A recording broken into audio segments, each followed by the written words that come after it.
It is day 2 of the Sean Diddy Combs federal trial. Combs' ex-girlfriend, Cassie Ventura, she is one of Combs' many accusers, testifying as a central witness. Is she ready? Very ready and confident. Thank you. Among other things, the singer is expected to address the 2016 video of Combs attacking her in a hotel when she was his girlfriend. They once called him a mogul, a visionary, the man who shaped the sound of a generation. But on day 2 of the trial, that carefully polished legacy shattered as Cassie Ventura stepped onto the witness stand, calm, confident, and devastating. The room tensed.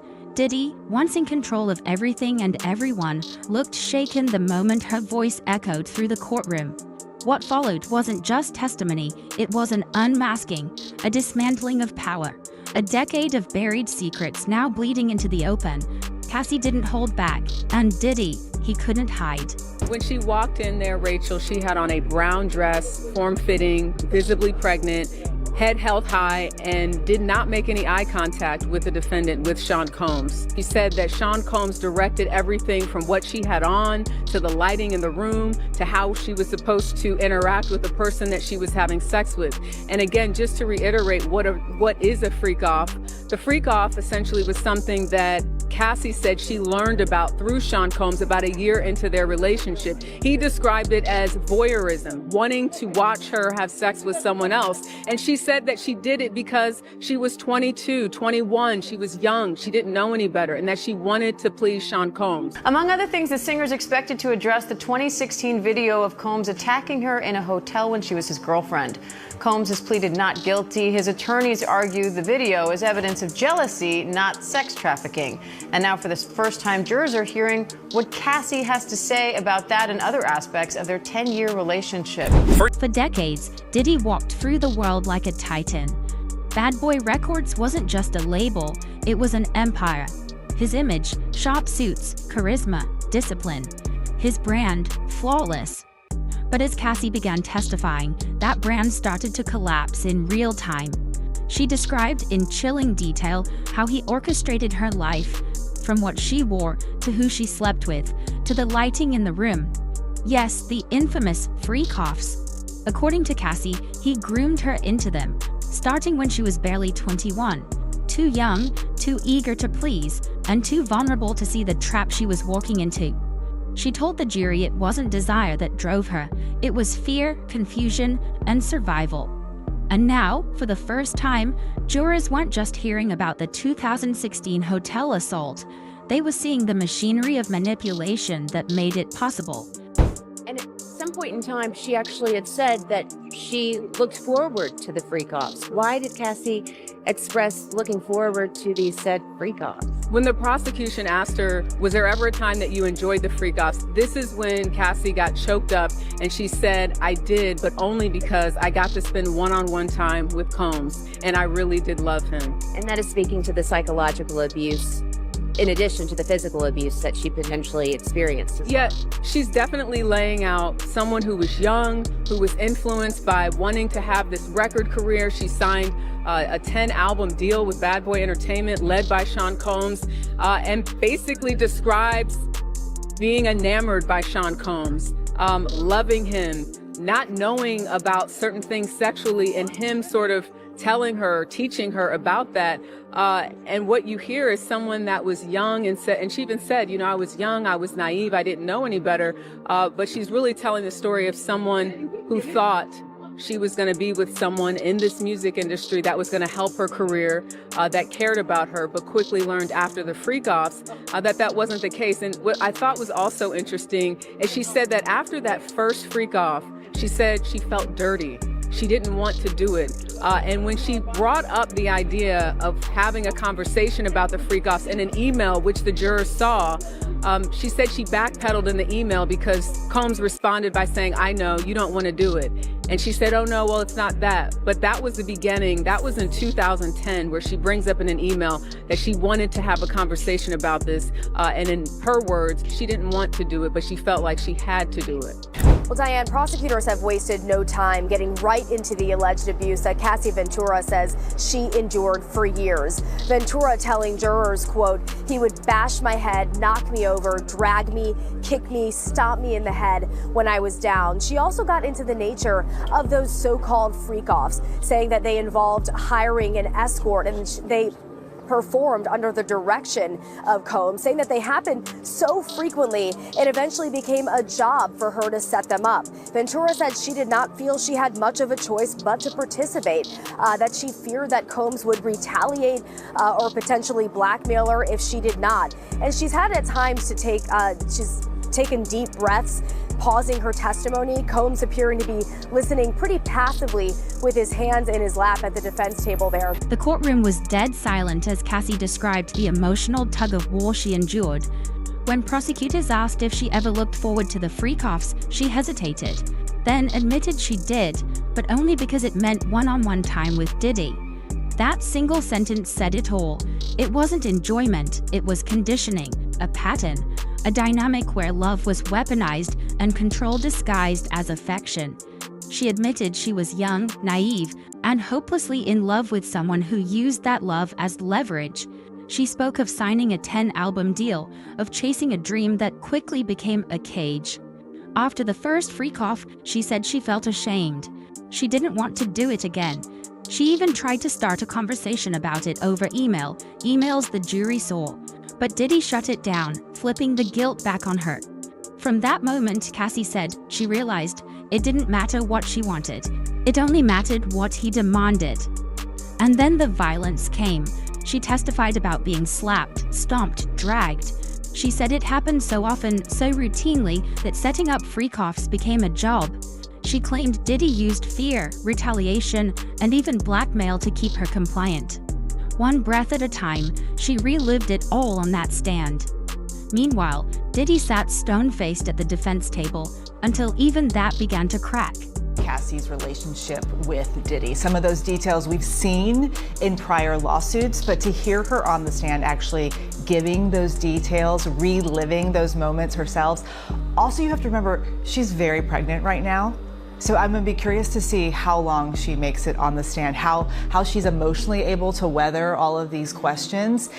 And what's going to be interesting to watch is, you know, the defense from the very start in their opening statement said that she chose to be there. So I'm going to be curious to see how she responds to questions about, was this her choice or did she feel like she had to do all of these things? I think what made Cassie emotional is having to describe the details of the freak-off and why she did it. When she talked about wanting to do it to please Sean Combs, that's when she broke down. Up until that point, she had just been answering the questions. She's a little soft-spoken at times, but that's when she got emotional. When she had to answer the question about if she enjoyed it, that's when she broke down, because she said, I enjoyed being with Sean Combs. And she says, I did it because it made him happy. What did the expressions of the jurors look like? The jurors are laser focused on what Cassie has to say. And that's to be expected, right? Because she is the person who will likely be on the stand, according to attorneys, for 2, maybe 3 days. She's the one that was in the relationship with Sean Combs for over 10 years. So she's got a lot to say, and she's just getting started.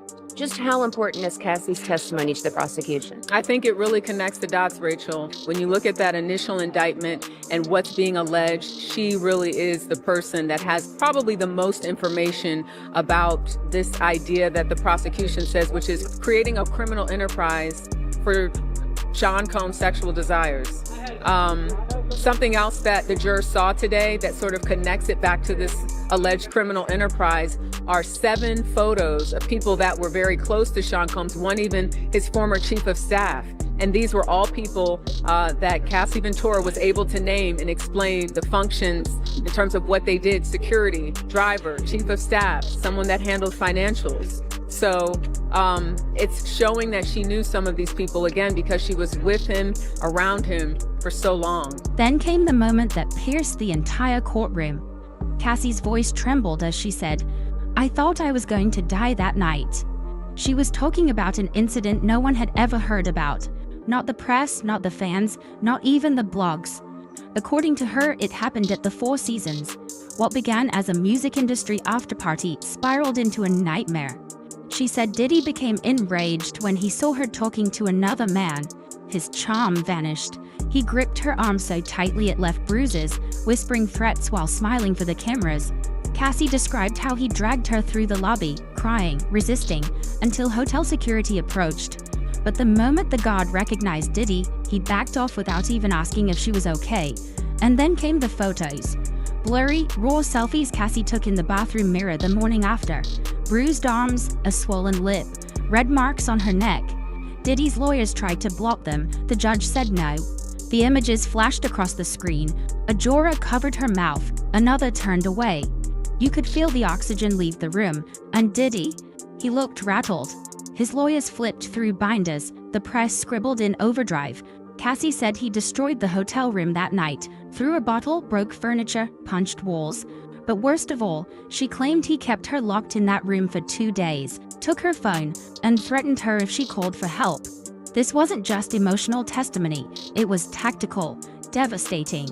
And Diddy had no defense prepared because he never saw it coming. The defense is going to say is that this wasn't blackmail, this was not coercion, this was consensual. We know that Cassie started out with Sean Combs as an early person with someone who is trying to get her career started, and he was going to help her. That's what the defense is going to say, that she was starting out and wanted someone to support her. They did their first record deal together. That's something I think the defense is going to focus on, and had it not been for Sean Combs, she wouldn't be where she is right now. The prosecution obviously is saying he was in control. It may have started out as a consensual, it may have started out with her being excited about seeing him, but ultimately he took control of that relationship. He took control of her career. This is their key witness, and she's on that stand trying to explain all of the charges that the prosecution wants to hit home with that jury. No, there was a moment early on when Cassie mentioned Dallas Austin, who she called a friend who's a producer. So I don't know if that's someone that we're going to hear from. We know that there were pictures shown to prospective jurors that are well-known celebrities, you know, Kanye West, Kid Cudi, Lauren London. We don't know, though, how they fit yet into why they were even asked, do you know these people? Are you familiar with them? So the prosecution is questioning Cassie right now, still questioning her. The defense hasn't even got a chance to, I mean, that might change based on the timing, but, you know, because she's such a key witness, it's likely that she will be on that stand the rest of the day. We learned that Cassie referred to him as Pop Pop, and Sean Combs would refer to her as CC. The prosecution says, what does CC stand for?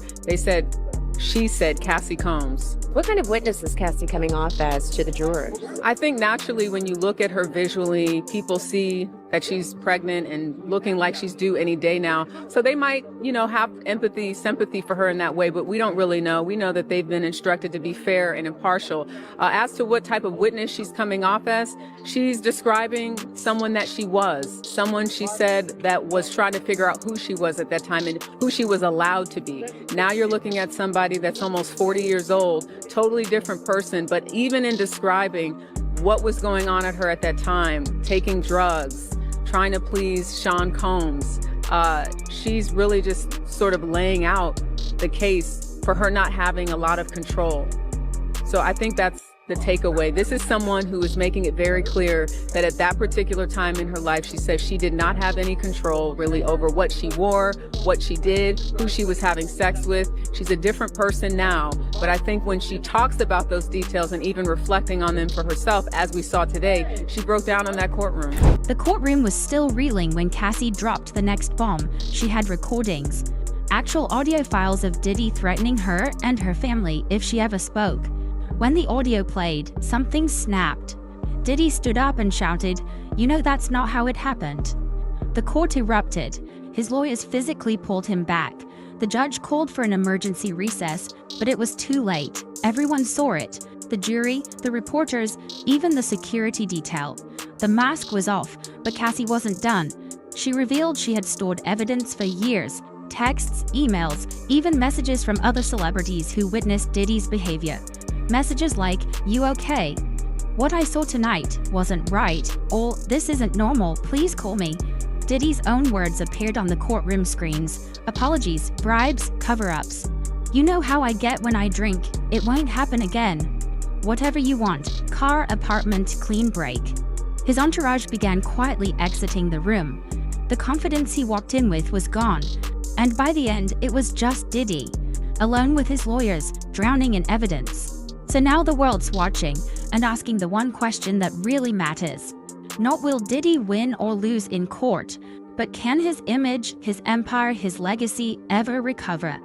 You tell us. Drop your thoughts in the comments, hit like, subscribe, and ring the bell. Because what just happened in that courtroom wasn't just history, it was a reckoning. And we've only seen the beginning.